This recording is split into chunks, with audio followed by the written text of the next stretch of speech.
தன்னோட பாடல்களை தன்னோட பர்மிஷன் இல்லாமல் இந்த படத்தில் யூஸ் பண்ணிட்டாங்க அப்படிங்கிற மாதிரி எக்கச்சக்கமான திரைப்படங்களில் இது வரைக்கும் இளையராஜா அவர்கள் கேஸ் போட்டிருக்காப்புல. மோஸ்ட்லி பார்த்தீங்கன்னா அந்த கேஸ் எல்லாமே தள்ளுபடி பண்ணிடுவாங்க. ஆனால் குட் பேட் அக்லிக்கு அந்த சந்தர்ப்பம் அமையலை.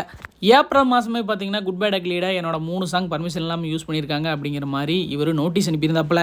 ஒத்த ரூபாய் தரேன், இளமை இதோ இதோ, ஏன் ஜோடி மஞ்சக்குருவி அப்படிங்கிற 3 பாடல் இளையராஜா அவர்களோட பர்மிஷன் இல்லாமல் யூஸ் பண்ணியிருக்காங்க அப்படிங்கிற மாதிரி ஒரு கேஸ் போட்டிருந்தாப்புல. இப்போ அதோட தீர்ப்பு கொஞ்சம் நேரத்துக்கு முன்னாடி வெளியே இருக்குதுங்க. அதில் இளையராஜா ஃபேவராக தான் வந்திருக்கு. இந்த கேஸை விசாரித்த உயர்நீதிமன்றம் கண்டிப்பாக அவங்க யூஸ் பண்ணினது தப்பு அப்படிங்கிற மாதிரி இந்த 3 பாடல்களுக்குமே தடை விதிச்சிருக்காங்க. இளையராஜா அவர்கள் தரப்பிலிருந்து நஷ்ட ஈடா 5 கோடி ரூபாய் கேட்டிருந்தாங்க அப்படிங்கிற மாதிரி சொல்லியிருந்தாங்க. இப்போ 5 கோடி ரூபாய் கொடுக்குற வரைக்கும் இந்த பாடல்கள் யூஸ் பண்ணக்கூடாது அப்படிங்கிற மாதிரி சொல்லியிருக்காங்களாம்.